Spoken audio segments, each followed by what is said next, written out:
దేవుని బిడ్డలారా, చాలా సందర్భాలలో దేవుడు అవకాశాలు ఇస్తుంటే మనమే వద్దనుకుంటుంటాం.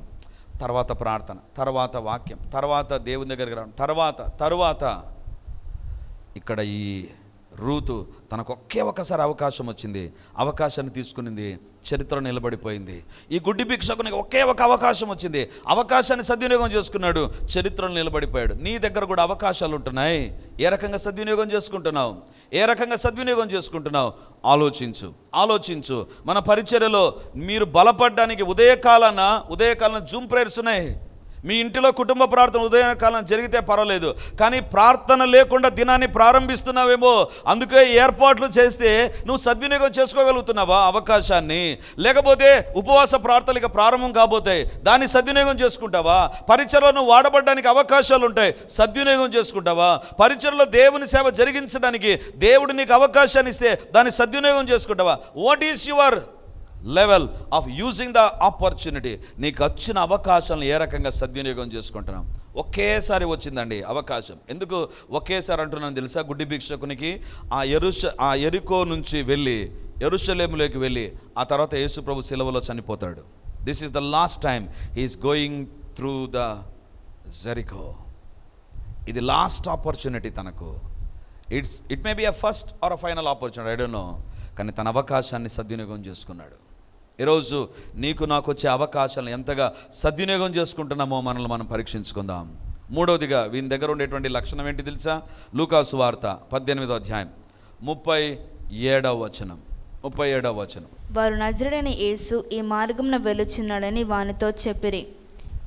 అప్పుడు వాడు, యేసు దావీదు కుమారుడా, నన్ను కరుణించమని కేకలు వేయగా ఊరకుండమని ముందర నడుచుచుండిన వారిని గద్దించిరి.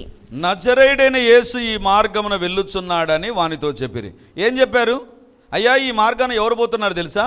నజరేయుడైన యేసు వెళ్ళుచున్నాడు. వాళ్ళు అడిగాడు, ఎవరు? ఏంటి ఇంత గలబా అవుతుంది, ఇంత చప్పుడు అవుతుంది, ఎవరు వెళుచున్నారు? వాళ్ళు అన్నారు, నజరేయుడైన యేసు పోతున్నాడు. ఇప్పుడు వీడు నెక్స్ట్ ఏమన్నారు? నజరేయుడైన యేసు నన్ను కరుణించు అని అడగాలి. కానీ ఏమడిగాడు? బైబిల్లో చూడండి. అప్పుడు వాడు, అంటే ఆ సెంటెన్స్ విన్న తర్వాత వాడు ఏమని కేక వేస్తున్నాడు? యేసు దావీదు కుమారుడా, నన్ను కరుణించుమని కేకలు వేయగా. దేవుని బిడ్డలారా, ఈ గుడ్డి భిక్షకుడు నేర్పించే సత్యం ఏంటి తెలుసా? తనకు ఒక సమాచారం వినబడింది. నజరేయుడైన యేసు, ఆయన నజరేతులో పుట్టినటువంటి ఒక యేసు, ఒక మానవుడుగా అతనికి ఎవరో పరిచయం చేస్తుంటున్నారు. నజరేయుడైన యేసు వెళుతున్నాడు ఆ మార్గాన. కానీ గుడ్డి భిక్షకుడు ఏమంటున్నాడు తెలుసా? దావీదు కుమారుడా. అతని దగ్గర యేసయ్యని ఏ రకంగా పరిచయం చేశారు? ఒక మనిషిగా పరిచయం చేశారు. కానీ ఈ వ్యక్తి ఏమని చూస్తున్నాడు తెలుసా? ఆయన నజరేయుడైన యేసా? అలాగైతే లోక సంబంధంగా మనుష్య రీతిలో అతడు నజరేయుడైన యేసే, కానీ వాస్తవానికి ఆయన దావీదు కుమారుడు. దేవుని బిడ్డలారా, ఈ గుడ్డి భిక్షకుడు గురించి నాకు అనిపిస్తుంది, వీడు భిక్షమెత్తుకునేవాడే కాదు, వీడు అడుక్కునేటువంటి వ్యక్తే కాదు, రోడ్డు పక్కన కూర్చునేటువంటి వాడే కాదు. తనకు ఒక అవకాశం వచ్చింది, దేవుని గురించి వినేటువంటి ఒక అవకాశం వచ్చింది. ఆ అవకాశాన్ని సద్వినియోగం చేసుకొని యేసు ప్రభు ఎవరో తెలుసుకోవడం ప్రారంభించాడు, మెస్సియా ఎవరో తెలుసుకోవడం ప్రారంభించారు, రాబోతున్న కాలానికి ఎవరు మెస్సియానో తెలుసుకున్నాడు. అందుకే తనకు సమయం దొరికినప్పుడల్లా సమాజ మందిరంలోకి వెళ్ళి దేవుని వాక్యాన్ని వింటూ వచ్చాడు. ఇప్పుడు యేసు ప్రభు దారిన వెళుతున్నాడనగా ఒక్కసారి ఆలోచన చేశాడు. నేను సమాజ మందిరంలో విన్నటువంటి వ్యక్తి ఈ నజరేయుడైన యేసులో ఉన్నాయి. కాబట్టి ఈయన నజరేయుడైన యేసే కాదు, ఈయన దావీదు కుమారుడు. హల్లెలూయా. నీ జీవితములో దేవుని గూర్చిన అవగాహన ఎంతగా వృద్ధి చెందుతుందో, ఎంతగా నువ్వు తెలుసుకుంటావో దేవుని గురించి, అంతగా నీ విశ్వాసం పెరుగుతుంది, నువ్వు అడిగేటువంటిది కూడా పెరుగుతుంది. ఎందుకండి వాక్యం అన్నిసార్లు వినాలి? ఎందుకు వాక్యాన్ని చదవాలి, వాక్యాన్ని ధ్యానించాలి? ఒకటి, your understanding about your God will change. నీ దేవుని పట్ల నీకున్న అవగాహన మారిపోతుందా? అడగడం మారిపోతుంది. ఎందుకు అడగడం ప్రారంభమవుతుంది? నీకు ఒక విశ్వాసం కలుగుతుంది. అందరూ మనిషిగా ప్రొజెక్ట్ చేస్తే అక్కడ ఉన్న వాళ్ళందరూ నజరేయుడైన యేసు వెళ్తున్నాడంటే ఈ వ్యక్తి ఏమంటున్నాడు తెలుసా? నజరేయుడైన యేసు అనలేదు. He's asking, o son of David, Daveedu కుమారుడా. దేవుని బిడ్డలారా, ఎవరు దావీదు కుమారుడు? ఎందుకు యేసు ప్రభును దావీదు కుమారుడు అన్నారు? ఒకటి దావీదుకు దేవుడు ఒక వాగ్దానం ఇచ్చాడు. దావీదు, నీ సింహాసనము నిత్యము స్థాపించబడి ఉంటుంది, నిత్యము స్థాపించబడి. ఎందుకు ఆ మాట అన్నాడంటే, యేసు ప్రభు భుజం మీద రాజ్యభారం ఉంటుంది. ఆయన ఒక రాజుగా ఈ లోకంలో పరిపాలిస్తాడు. సర్వలోక నివాసులారా, ఈ రాజు ఎదుట సాగిలపడు అనే కీర్తనలో మనం గమనిస్తాం. ఎవరు? యేసు ప్రభు రాజు. దావీదు ఒక కాలానికి రాజు అయితే, యేసు ప్రభు యుగ యుగాలకు రాజు అండి, యుగ యుగాలకు రాజు. అందుకే దావీదు అంటున్నాడు, ఈ గుడ్డివాడు అంటున్నాడు, యేసు నువ్వు దావీదు కుమార్ని అంటే ఇండైరెక్ట్ ఒక మాట చెప్తున్నాడు, నీ పరిపాలనలో నేను ఉంటాను కాబట్టి నాకు ఈ గుడ్డితనం ఉండడానికి వీల్లేదు. హల్లెలూయా. పరిపాలించే వ్యక్తిని బట్టే ప్రజలు ఉంటారు కదా. ఇప్పుడు ఈ వ్యక్తి అంటున్నాడు, దావీదు కుమారుడవు కదా, నువ్వు సింహాసనాసీనుడవు కదా, నీ పరిపాలన అంతము లేని పరిపాలన కదా. ఇప్పుడు నా జీవితంలో గుడ్డితనం ఉంది, నువ్వు దావీదు కుమారుడుగా నేను ఒప్పుకుంటున్నా, నీవు దావీదు కుమారుడవే, నన్ను కరుణించు. దేవుని బిడ్డలారా, దేవుని వాక్యం విని, దేవుని వాక్యంలో దేవుని గురించి నువ్వు తెలుసుకొని, నీ విశ్వాసంలో పెరిగి దేవుని దగ్గర కనబడాలి. ఎంత వాక్యంలో పెరిగాం, ఎంతగా వాక్యాన్ని త్వరగా తీయగలం, ఎంతగా వాక్యానికి మనం లోబడగలం, ఎంతగా వాక్యానికి విధేయత చూపించగలం, ఎంతగా వాక్యాన్ని మనము ధ్యానిస్తుంటున్నాం, that makes you a different person. బైబిల్లో వ్రాయబడింది, ఒక వ్యక్తి జీవితంలో ఆకు వాడదంట, ఫలమిచ్చే చెట్టు వల్లే ఉంటాడంట. ఎందుకు తెలుసా? అతడు దివారాత్రం వాక్యాన్ని ధ్యానిస్తాడు. దేవుని వాక్యం దగ్గర నువ్వు గడిపే కొలది, దేవుని గురించి నువ్వు తెలుసుకునే కొలది, దేవుని గురించి నువ్వు అర్థం చేసుకునే కొలది జరిగేటువంటి కార్యం ఏంటి తెలుసా? నీవు ఫలిస్తావు. హల్లెలూయా. దేవుని బిడ్డలారా, ఈ గుడ్డివాడు అంటున్నాడు, నాకు తెలిసింది మానవ మాత్రునిగా పరిచయం చేస్తున్నారు, but I know he's a son of David. ఆయన దావీదు కుమారుడు. దేవుని బిడ్డలారా, ఈరోజు ప్రభు మనతో మాట్లాడుతుండగా, నీ దేవుడు నిన్ను పరిపాలించే దేవుడుగా ఉన్నాడు. ఒక సమస్య మన జీవితంలోకి వచ్చినప్పుడు, look to him as a son of David. దావీదు కుమారుడుగా చూడు, నన్ను పరిపాలించే దేవుడు. ఆయన సింహాసనం పైన, ఆయనకు సర్వాధికారం ఉంది, ఆయన పరిపాలనలో నేను ఉండాలి, నా కుటుంబం ఉండాలి. కాబట్టి దేవా, ఈ అవసరత తీర్చు ప్రభా అని దేవుని దగ్గర నేను ప్రార్థించవలసిన వారంగా ఉంటున్నాం. 4వదిగా, ఈ గుడ్డివాడు ఏం చేశాడు చూడండి, 18వ అధ్యాయం లూకా సువార్త 39వ వచనం. ఊరకుండమని ముందర నడుచుచుండిన వారు వానిని గద్దించిరి గాని వాడు మరి ఎక్కువగా, దావీదు కుమారుడా, నన్ను కరుణించమని కేకలు వేసెను. ఊరకుండుమని ముందర నడుచుచుండిన వారు వానిని గద్దించిరి. ఎవరు నడిచారు? ముందు జనాలు నడిచారు.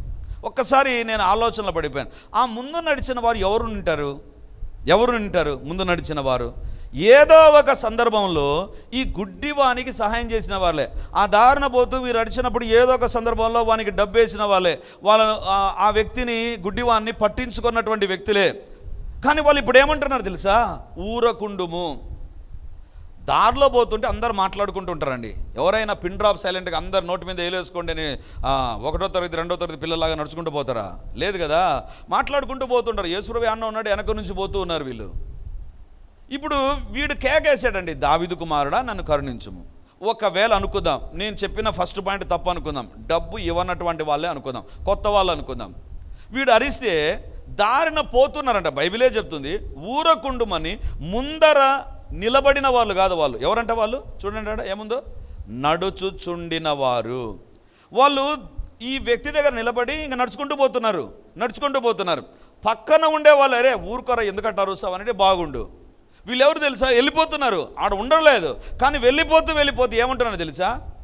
ఆ వ్యక్తిని చూసి ఊరుకో అని చెప్తున్నారు. నాకు అనిపించింది, ఎందుకు ఊరుకోవాలి వీడు?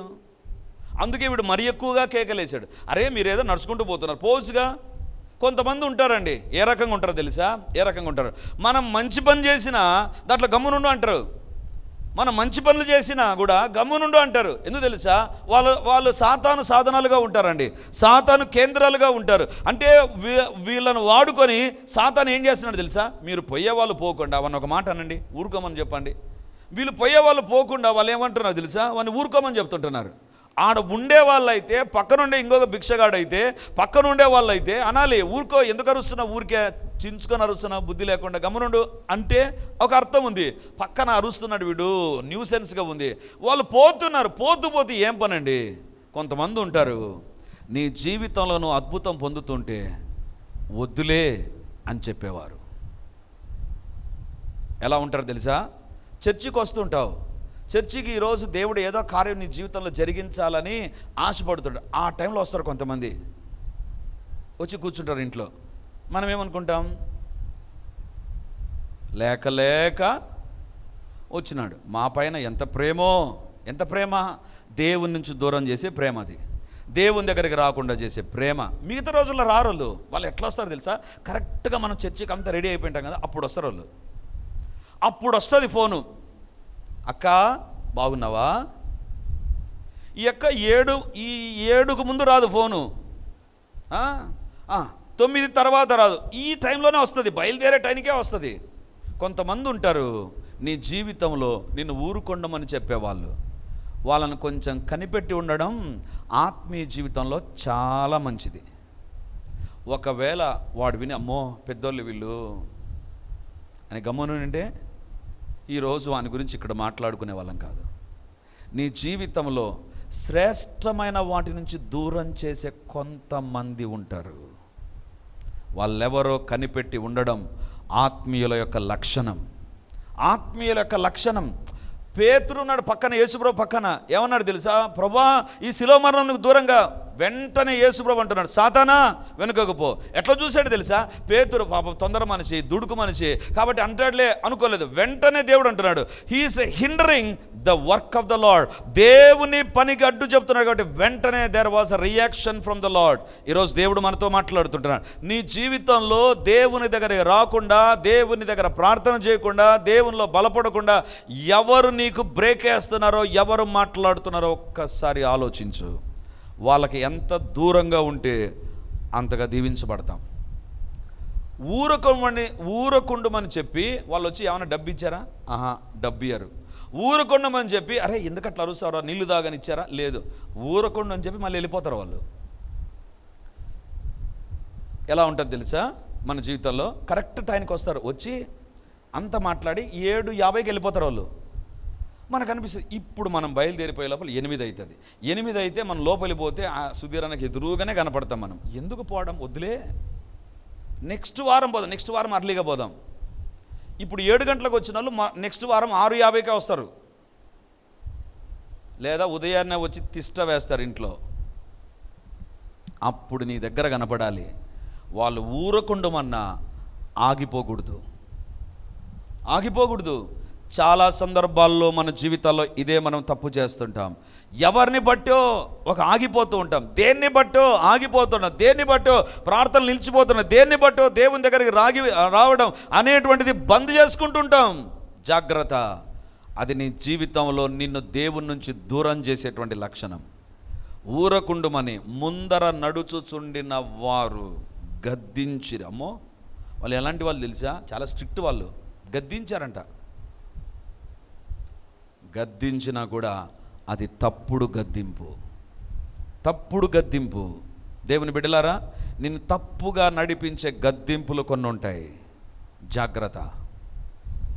ఆ విషయాలను నువ్వు ఆలోచించు. ఇది మంచిదా కాదా? ఇది చేయొచ్చా చేయకూడదా? వీళ్ళు ఎందుకు వచ్చారు? ఇప్పుడు ఏ టైంలో వచ్చారు? వీళ్ళు రావచ్చా? వీళ్ళ ద్వారా ఏం ప్రయోజనం వచ్చింది? వీళ్ళు రావడం ద్వారా ఏం ప్రయోజనం ఉంది? దేవుని బిడ్డలారా, నా లైఫ్లో కూడా కరెక్ట్గా మెసేజ్ ప్రిపేర్ అవుదామని కూర్చుంటే నాకు క్లోజ్గా ఉండే వాళ్ళు వస్తారండి. ఆత్మీయులే వాళ్ళు వచ్చారని కింద నుంచి ఫోన్ వస్తుంది. సరే వచ్చారు కదా అని వెళ్తాం. వెళ్ళిన తర్వాత మళ్ళీ అనిపిస్తుంది ఒక 15 నిమిషాలు వెళ్ళిపోతారులే అని. కానీ ఆ రోజు స్టార్ట్ చేస్తారు వ్యవహారం. అబ్బా ఎంత బాగా జరుగుతుంటుందంటే అది ఇది అన్నీ పనికొచ్చే రకంగానే కనపడుతూ ఉంటాయి. కానీ వాళ్ళు వెళ్ళిపోయే టైంకి మన అద్భుత గడియలన్నీ క్యాన్సిల్ అయిపోయి ఉంటాయి. అప్పుడు ప్రార్థన చేయడం మొదలుపెట్టాను. ప్రభువా ఈరోజు నేను సందేశం ప్రిపేర్ కావాలి, ఈరోజు ప్రార్థనలు గడిపాలి. ఎవరు నన్ను డిస్టర్బ్ చేస్తారో వాళ్ళు రాకూడదు. కొంతమంది ఇప్పుడు లేటెస్ట్ టెక్నాలజీ అంటే తెలుసా? ఫోన్ చేసి రారు, డైరెక్ట్గా వచ్చేస్తారు ఇంటికి. Direct attack. అందుకే ఇప్పుడు మనం కూడా డైరెక్ట్ అటాక్ సాతాను పైన మొదలుపెట్టాం. ఏంటి? వాళ్ళ ఇంటికే రాకూడదు ప్రభువా. ఎప్పుడు రావాలి? నేను ఫ్రీగా ఉన్నప్పుడు వాళ్ళు రావాలి. దేవుని బిడ్డలారా, ఎందుకు తెలుసా? ఆత్మీయ జీవితంలో ఇది చాలా ప్రాముఖ్యమైనటువంటిది. యేసు ప్రభు ఏం చేసేవాడు తెలుసా? యేసుప్రభు దగ్గర కూడా ఇదే ప్రాబ్లం వచ్చేది. యేసుప్రభు ఎక్కడుంటే వచ్చి ప్రభా వీళ్ళని బాగు చేయి, వాళ్ళని బాగు చేయి. జనసమూహాలను చూసినప్పుడు యేసుప్రభు కనికరం ఎక్కువ కదా, కాబట్టి యేసుప్రభు ఏం చేసేవాడు, కాదనలేకపోయేవాడు. కానీ యేసుప్రభు ఒక సమస్య ఉంది, ఏంటి తెలుసా? ప్రార్థన చేయాలి. ఎప్పుడు ప్రార్థన? ఎప్పుడు జనాలు చుట్టూ 12 మంది, ఇంకా 70 మంది శిష్యులు, వీళ్ళ 82 మంది యేసుప్రభు దగ్గర ఎప్పుడు ఉండేవాళ్ళు. అందుకే యేసుప్రభు ఏం చేసేవాడు తెలుసా? రాత్రి అవుతున్నా కానీ కొండలకు వెళ్ళి ప్రార్థన చేసేవాడు. మీరందరూ ఇక్కడ పడుకోండి, నేను కొండకి వెళ్ళిపోతా. దేవుని బిడ్డలారా, ఇది చాలా ప్రాముఖ్యమైన లక్షణం ఆత్మీయ జీవితంలో. ఈ ఆత్మీయ జీవితంలో అందుకే ఒక దైవ సేవకుడు ఏమన్నాడు తెలుసా? రేపటి యుద్ధాన్ని ఈరోజే నువ్వు చేయాలి అంటే దాని అర్థం ఏంటి తెలుసా? రేపు నీ జీవితంలో ఏదేది జరగాలనో, ఎవరెవరు రావాలనో, ఎవరెవరు రాకూడదో ముందు రోజే ప్రార్థన చేయి. ముందు రోజే ప్రార్థన చేయి. ప్రభా వీళ్ళు నా దగ్గరికి రాకూడదు, ఇది జరగకూడదు, ఇది నా కుటుంబంలో ఉండకూడదు, ఇది జరగాలి. ముందు రోజే మనం ఏం చేస్తాం తెలుసా? అప్పుడు ప్రార్థన చేస్తాం. కాదు, ఒకవేళ ఈ గుడ్డి భిక్షలాగా నిజంగా దమ్ము ధైర్యం ఉంటే వాళ్ళు చెప్పిపోతున్నా అరుస్తూనే ఉన్నాడు వీడు. అదైనా ఉండాలి. ఇంటి దగ్గరకు వచ్చిన వాళ్ళు, బ్రదర్ 1 గంట తర్వాత రండి ప్రార్థన చేసుకుందాం, లేదా మతపడి చర్చికి రండి అని చెప్పండి. కొంతమంది ఎట్లా ఉంటారో తెలుసా? కొంతమంది, ఎందుకంటే సేవలో ఉన్నాను కాబట్టి కొన్ని చెప్పాలి మీకు. ఏ రకంగా ఉంటారో తెలుసా? మీటింగ్ నుంచి వస్తాం, నెక్స్ట్ మీటింగ్ ఏదో ఉంటుంది, దానికి సిద్ధపడాలి.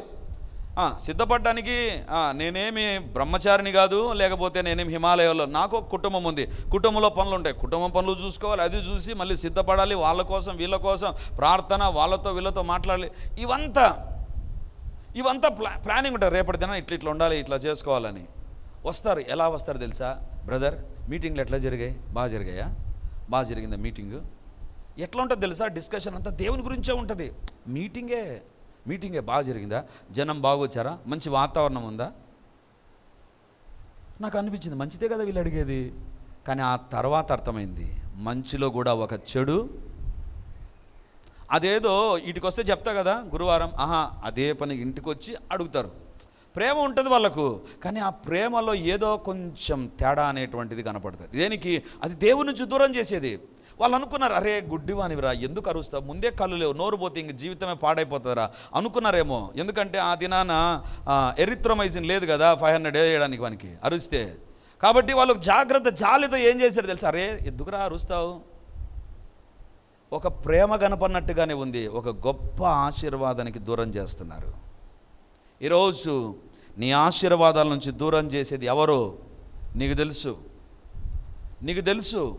జాగ్రత్త. వాళ్ళను ఒక కన్ను వేయకపోతే, వాళ్ళని గురించి నువ్వు ప్రార్థించకపోతే, వారి నుంచి దూరం కాకపోతే శ్రేష్టమైన ఆశీర్వాదాలకు దూరం అయిపోతాం. చివరిదిగా వీళ్ళలో ఉన్నటువంటి లక్షణం ఏంటి తెలుసా? లూకాసు వార్త 18వ అధ్యాయం 41వ వచనం. వాడు దగ్గరికి వచ్చినప్పుడు ఆయన, నేను నీకేమి చేయగోరుచున్నావని అడుగగా, యేసు ప్రభు ఏమన్నాడు తెలుసా? దగ్గరికి నిలిచి వాడిని రమ్మని చెప్తే వాడు వచ్చాడు. ఆ గుడ్డివాడు వస్తే యేసు ప్రభు అడుగుతున్నాడు, నేను నీకేమి చేయగోరుచున్నాను. ఒకవేళ వీడు ఈ రకంగా కూడా అడగొచ్చు కదా, ప్రభువా ఎట్లా ఇక్కడ భిక్షం ఎత్తుకుంటున్నా, తక్కువ వస్తుంది, రోజు 1000 పదార్లు రావాలా ప్రభా, అందరు డబ్బే వేస్తున్నారు, ఎవరు బిర్యానీ ప్యాకెట్ ఇలే ప్రభా, కొంచెం అది కూడా చూడు ప్రభా.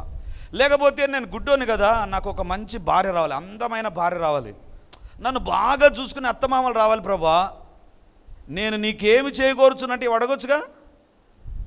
ఎట్లా ఈ బిజినెస్లో సెటిల్ అయిపోయా, ఎట్లా ఈ ఉద్యోగంలో నాకు పేరు వచ్చేసింది, నేను భిక్షకుడను అని అందరికీ తెలుసు. కాబట్టి ఈ భిక్షం ఎత్తుకునే దగ్గర కొంచెం త్వరగా మా ఇంటి దగ్గర ఒక భిక్షం ఎత్తుకోవడానికి వస్తుంది, మీ ఇంటి దగ్గర కూడా వస్తుంటుంది ఆమెకు ఒక చెయ్యి ఉండదు, ఆమె 2 సార్లు పిలుస్తుందండి.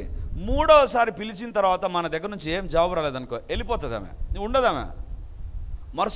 మరుసటి వారం వస్తుంది, మరుసటి వారం ప్రతి బేస్తవారం మా ఇంటి దగ్గరకు వస్తుంది ఆమె.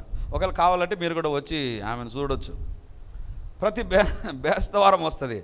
బేస్తవారం వచ్చి ఒకవేళ కనపడ్డామనుకో ఏమని చెప్తుంది తెలుసా? సార్ పోయిన వారం పిలిస్తే మీరు ఇంట్లో ఏదో బిజీగా ఉండి రాలేకపోయినారు, పోయిన వారం ఈ వారం 2 డబ్బులు ఇచ్చేయండి వెళ్ళిపోతా. ఏం డబ్బు ఇవ్వాలంట?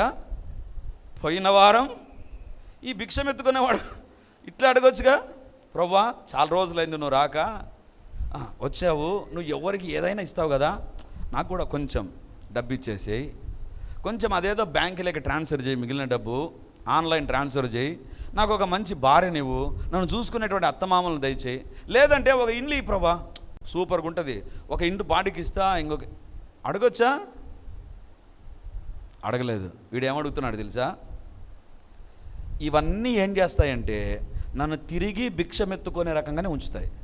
కాబట్టి నీ దగ్గరకు వచ్చినప్పుడు ఇదిగో ఇలాంటి చెత్తవి నవ్వులాటలు చేసి ఉన్నాయి చూసా, అవి అడగను నేను, నాకు చూపు దయచేయి. ఎప్పుడైతే చూపు వచ్చిందో చెప్పండి, ఇప్పుడు నెక్స్ట్ ఏం చేసింటాడు? ఉద్యోగానికి అప్లికేషన్ పెట్టింటాడు. నెక్స్ట్ ఏం చేసింటాడు? పనికి పోయింటాడు. నెక్స్ట్ ఏం చేసింటాడు? ఉద్యోగం సంపాదించాడు. ఉద్యోగం సంపాదించాడు కాబట్టి గౌరవం ఉంది కాబట్టి ఇంకా ఎవరో ఆడపిల్లని ఇస్తారు, ఇంకా పెళ్లి జరుగుతుంది, లైఫ్ అనేటువంటిది సెటిల్ అయిపోతుంది కదా. రెండవదిగా ఇంకా ఇంతవరకు సమాజ మందిరంలోనికి వెళ్ళి ఊరికే కళ్ళు మూసుకొని వాక్యం విని వెళ్ళిపోయాడు వ్యక్తి, ఇప్పుడు వాక్యాన్ని చదవచ్చు, ఇప్పుడు తను కూడా వెళ్ళి దేవుని సేవ చేయొచ్చు. ఎంత అవకాశం ఉందో ఆలోచించాడు. దేవుని బిడ్డలారా, నువ్వు దేవుని దగ్గర ఏం అడుగుతున్నావు ఒక్కసారి ఆలోచించు. అది నేను చెప్పాలనుకున్న పాయింట్. ఏది అడుగుతున్నావు నువ్వు? దేవుని దగ్గర నువ్వు అడిగేటువంటి విషయంలో జాగ్రత్త. నువ్వు అడిగేటువంటి విషయంలో దేవుని దగ్గర చాలా జాగ్రత్తగా అడగడం ప్రారంభించు. అదే నీ జీవితంలో నీకు ఇచ్చే ఆశీర్వాదాలను నిర్ణయిస్తుంది. తాత్కాలికమైన ఆశీర్వాదాలా లేకపోతే నిత్యమైన ఆశీర్వాదాలా? బైబిల్లో వ్రాయబడింది, నేను నీకేమి చేయగోరుచున్నాను. యేసు ప్రభును చూచి ఏమన్నాడు తెలుసా? ప్రభా, చూపు పొందగోరుచున్నాను, నాకు చూపు కావాలి ప్రభా. నువ్వు ఏం చేస్తావో చేయి, నాకు ఈ 2 కళ్ళలో బాల్స్ లేవా, ఐ బాల్స్ లేవా, నువ్వు ఇవ్వాల్సిందే ప్రభా. కనెక్టివిటీ బాగలేదా, ఇవ్వాల్సిందే ప్రభా. నా బ్రెయిన్ సరిగా లేదా, పని చేయాలి ప్రభా. ఏం చేస్తావో ఏమో, నాకు చూపు రావాలి ప్రభా. దేవుని బిడ్డలారా, ఎందుకు ఈ మాట చెప్తున్నానంటే, ఇంతగా నేను ఎందుకు దీన్ని స్ట్రెస్ చేస్తున్నానంటే, he's having a faith thoughts and faith words. అతని తలంపులు విశ్వాసంతో ఉన్నాయి, అతని మాటలు విశ్వాసంతో ఉన్నాయి. ఈరోజు నీ తలంపులు ఏ రకంగా ఉన్నాయో నీ మాట కూడా అదే రకంగా ఉంటుంది. నీ తలంపులు అవిశ్వాసంతో కూడిందైతే నీ మాట కూడా అవిశ్వాసంగానే ఉంటుంది. నీ తలంపులు విశ్వాసంతో కూడిందైతే నీ మాట కూడా విశ్వాసంగానే ఉంటుంది. నీ ప్రార్థన కూడా విశ్వాసంగానే ఉంటుంది. దేవుని బిడ్డలారా, is having a faith thoughts, faith words and faith action. అందుకే యేసుప్రభు అంటున్నాడు, చూపు పొందు.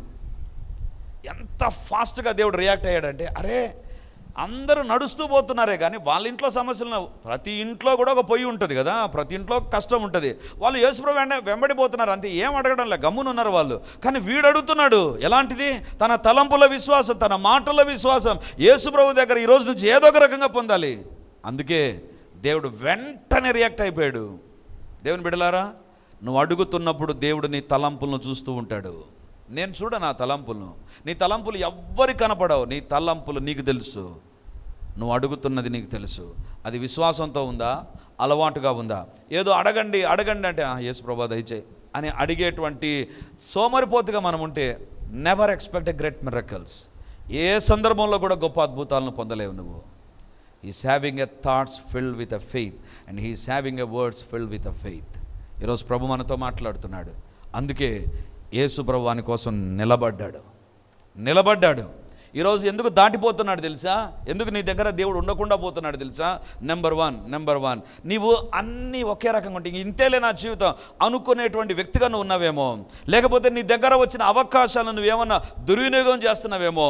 అందరూ యేసు ప్రభుని గురించి ఒక రకంగా చెప్తూ ఉంటే ఇతను అంటున్నాడు, యేసు ప్రభు ఎవరు తెలుసా? దావీదు కుమారుడు. అందరూ ఏమంటున్నారంటే గద్దిస్తున్నారు, కానీ వాళ్ళను ప్రక్కన పెట్టేశాడు. అందుకోసమే యేసు ప్రభు నిలబడ్డాడు, నేను నీకేమి చేయగోరుచున్నాను. ఈరోజు ఎందుకు ఆ మాట చెప్పకుండా ఉన్నాడు తెలుసా? నీ దగ్గర లేదు విశ్వాసం, నీ దగ్గర లేదు అవకాశాలను సద్వినియోగం చేసుకోవడం, నీ దగ్గర లేదు యేసు ప్రభుని గురించిన అవగాహనలో మార్పు. యేసు ప్రభు యొక్క గొప్పతనాన్ని ఇంకా అర్థం చేసుకోలేని వ్యక్తిగా ఉన్నావు, బైబిల్ చదవలేని వ్యక్తిగా ఉన్నావు, వాక్యానికి సమయం ఇవ్వలేని వ్యక్తిగా ఉన్నావు. That is why God is worried about you. దాటిపోతున్నాడు. నీ దగ్గర కంటే వేరే వాళ్ళ దగ్గరికి వెళ్దాం, వాళ్ళు నన్ను అడుగుతారు. వేరే వాళ్ళు దీవించబడుతున్నారు, మనం దీవించబడకపోవడానికి కారణం ఇదేనేమో. మన తలంపులు మారునుగాక, మన ప్రార్థనలు మారునుగాక, మనల్ని అడ్డగించేవారు మనకు దూరమగుదురుగాక, మన జీవితంలో దేవుని యొక్క శ్రేష్టమైన దీవెనలు మనం పొందుకొందుముగాక. ఆమేన్. హల్లెలూయా, హల్లెలూయా, హల్లెలూయా. హల్లెలూయా. గొప్ప దేవా నీకు వందనాలు, మహిమ కలిగినటువంటి దేవా నీకు స్తోత్రాలు, సర్వాధికారి మీకు వందనాలు, సర్వోన్నతుడా మీకు స్తోత్రాలు. మా జీవితాల్లో మేము దీవించబడినట్లుగా తండ్రి శ్రేష్టమైనటువంటి విషయాలు మాకు తండ్రి గుడ్డి భిక్షకుని జీవితం ద్వారా మాకు దయచేశారు దేవా. మేము ఎక్కడ తప్పిపోతున్నాము, ఎవరిని బట్టి దూరం అయిపోతున్నాము, దేన్ని బట్టి చల్లారిపోయాము, తను ఎందును బట్టి మీ యొక్క విశ్వాసంలో నుంచి పడిపోయాము, ఈరోజు మాకు తెలియజేశారు ప్రభా. యేసయ్యా మీ శిలువ రక్తం మమ్మల్ని కడుగును గాక, నీ శిలువ రక్తము మమ్మల్ని కడుగును గాక. ఏ పాపము, ఏ అవిశ్వాసం, ఏ తప్పుడు తలంపులు, ఏ తప్పుడు వ్యక్తులకు మేము ఎస్ అని చెప్తున్నామో నాయనా మీ రక్తమే మమ్మల్ని కడుగును గాక. దేవా ఎక్కడెక్కడ నీకు దూరం అయిపోయామో, ఏ విషయంలో ఎవరిని బట్టి దేన్ని బట్టి దూరం అయిపోయామో మీ రక్తమే మమ్మల్ని కడుగును గాక.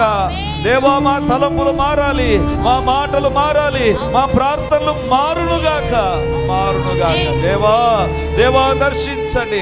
గుడ్డి భిక్షలో ఉన్నటువంటి శ్రేష్టమైన లక్షణాలు మాలో లేవని ఈరోజు మాతో మాట్లాడారు ప్రభా. ఈరోజు దేవుని మాటలు మాలో ఫలించునుగాక, దేవుని మాటలు మా జీవితంలో నెరవేర్చబడునుగాక. అపవాది క్రియలన్నీ లయమైపోవునుగాక. దేవా మాకు వ్యతిరేకంగా, మా కుటుంబాలకు వ్యతిరేకంగా, మా దీవెనలకు వ్యతిరేకంగా, పరిచయకు వ్యతిరేకంగా ఏ దుష్ట శక్తులు ఏ యాంగిల్లో పనిచేస్తున్నా యేసు నామమున ఇప్పుడే బంధిస్తూ ఉంటున్నాను.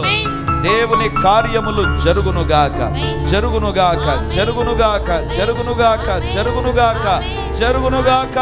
అపవాది అజెండా క్యాన్సిల్ అయిపోవునుగాక. దేవుని యొక్క చిత్తమే మా జీవితాల్లో నెరవేర్చబడునుగాక. మేము సరి చేసుకుందుముగాక, మార్పు చెందుదుముగాక. దేవా అన్ని విషయాల్లో నీ కనికరాన్ని పొంది దేవా నీ ద్వారా దర్శించబడుదుముగాక. ఎక్కడెక్కడ మీరు మమ్మల్ని దర్శించాలో అక్కడ ప్రతి ఏరియాలో మమ్మల్ని దర్శించండి. మీ బలమైన ఆత్మ కార్యములను స్వామి మీరు జరిగించి మహిమను పొందుమని మమ్మల్ని మేము తగ్గించుకుంటూ మీ నామాన్ని హెచ్చిస్తూ యేసయ్య ఉన్నతమైన నామమందు ప్రార్థించి అడిగి పొంది ఉంటున్నాము తండ్రి. ఆమేన్. Praise the Lord. యేసుక్రీస్తు పరిశుద్ధ నామందు ఈ యొక్క విమోచన గడి అనే టీవీ కార్యక్రమాన్ని వీక్షిస్తున్నటువంటి దేవుని బిడ్డలారా, మీ ఒక్కొక్కరికి నా హృదయపూర్వకమైనటువంటి వందనాలు, శుభములు, ప్రార్థనలు తెలియజేస్తున్నాను. దేవుని యొక్క ఉచితమైన కృపను బట్టి ప్రతి ఆదివారం ఉదయం 9:30 గంటలకు మొదటి ఆరాధన రెడీమర్ చర్చ్లో జరుగుతూ ఉంది. వందలాది మంది ప్రజలు హాజరై దేవుని దీవెనలు పొందుతుంటున్నారు. మీరు కడప చుట్టూ ఉండేటువంటి గ్రామాల్లో ఉండేటువంటి వారైతే, సమీపాన ఉండేటువంటి వారైతే ఆదివారం ఆరాధనకు తప్పకుండా హాజరై దేవుని దీవెనలు మీరు పొందాలని కోరుతుంటున్నాను. మీకోసం ప్రత్యేకంగా దేవుని యొక్క సందేశం, ప్రత్యేకమైన ప్రార్థనలు, వ్యక్తిగతంగా మిమ్మల్ని కలుసుకొని మీ గురించిన విషయాలు తెలుసుకొని ప్రార్థించాలని మేము సిద్ధంగా ఉన్నాం. కాబట్టి ఈ యొక్క రెడీమర్ చర్చ్ కడప నడిబొడ్డున ఉండేటువంటి కోట్రేడి సర్కిల్ దగ్గర నారాయణ కాలేజ్ ఎదురుగా ఉండేటువంటి ఇంతకుముందు ఉన్నటువంటి స్టార్ థియేటర్లో ఇప్పుడు జరుగుతూ ఉంది. కాబట్టి తప్పకుండా ఇతర ప్రాంతాల నుంచి వచ్చే వారికి కూడా బస్ ఫెసిలిటీ కూడా చాలా దగ్గరగానే ఉంటుంది. కాబట్టి తప్పకుండా మీరు మీ కుటుంబాలు హాజరై ఈ వాక్యపు దీవెనలు, ప్రార్థనా శక్తిని, దేవుని యొక్క అద్భుతమైనటువంటి సన్నిధిని ప్రతి ఆదివారం ఉదయం 9:30కు జరిగేటువంటి ఆరాధనలో హాజరై దేవుని దీవెనలు పొందాలని కోరుతూ ఉన్నాను. సాయంత్రం 7 గంటలకు కూడా 2వ ఆరాధన ఉంటుంది. తప్పకుండా ఈ 2 ఆరాధనలకు మీరు హాజరై దేవుని దీవెనలు పొందాలని కోరుతూ ఉంటున్నాను. మరిన్ని వివరాలకు ఈ కింద కనబడుతున్నటువంటి నంబర్ 9885669572 లేదా 9440407722కు మీరు కాల్ చేసి వివరాలు తెలుసుకోవాల్సిందిగా కోరుతున్నాను. God bless you.